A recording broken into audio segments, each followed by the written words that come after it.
ఏది అయినా ఆచి chicken masala. Karimnagar PMJ jewellery showroom లో దోపిడీకి పాల్పడిన దొంగలను పోలీసులు అరెస్ట్ చేశారు. వారిలో 3 నిందితులను పోలీసులు పట్టుకోగా మరో 2 పరారీలో ఉన్నారు. ఇక నిందితులను పట్టుకునేందుకు 12 రోజుల పాటు కరీంనగర్ పోలీసులు ఆపరేషన్ నిర్వహించారు.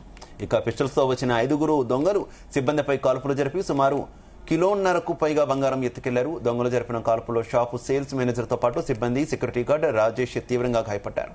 షాపులోకి ఎంటర్ అయిన 5 నిమిషాల్లోనే పని ముగించుకున్న దొంగలు బయటికి పరిగెత్తి పల్సర్, అపాచీ బైకులపై పరారయ్యారు.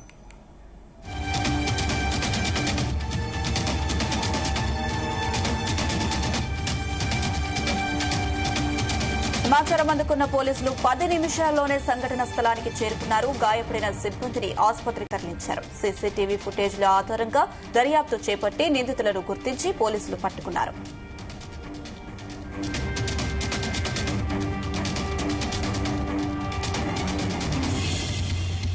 కరీంనగర్ టౌన్ లో 3rd మే రోజు జరిగిన పీఎంజే జ్యువెలరీ షాప్ లో డకాయతీ కేసు రిలేటెడ్ మన మేజర్ బ్రేక్ త్రూ అయింది. దీంట్లో ఉన్న ఇన్వాల్వ్ ఉన్న గ్యాంగ్ మెంబర్స్ కి వీ హావ్ ఐడెంటిఫైడ్. ఈ రోజు 3 అరెస్ట్ చేయడం జరిగింది. Today they will be sent for judicial. దీంట్లో it's very sensational case. Already మీడియాలో లాస్ట్ 10 days నుంచి చాలా కవర్ అవుతుంది. ఇన్వెస్టిగేషన్ లో ఏం నడుస్తుంది, చాలా మందికి ఇది ఎక్సైట్మెంట్ కూడా ఉంది తెలుసుకోవడానికి.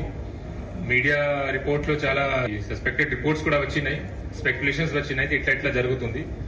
దీని related I will give full clarity ఈ కేసులో ఏం జరిగింది, ఇప్పుడు ఏం నడుస్తుంది and how and which people have arrested. ఆ తర్వాత పోలీస్ ఎంత ఎఫర్ట్ చేశారు by Karimnagar police. Not only Karimnagar police, this case has been minutely observed by our respected DGP sir also.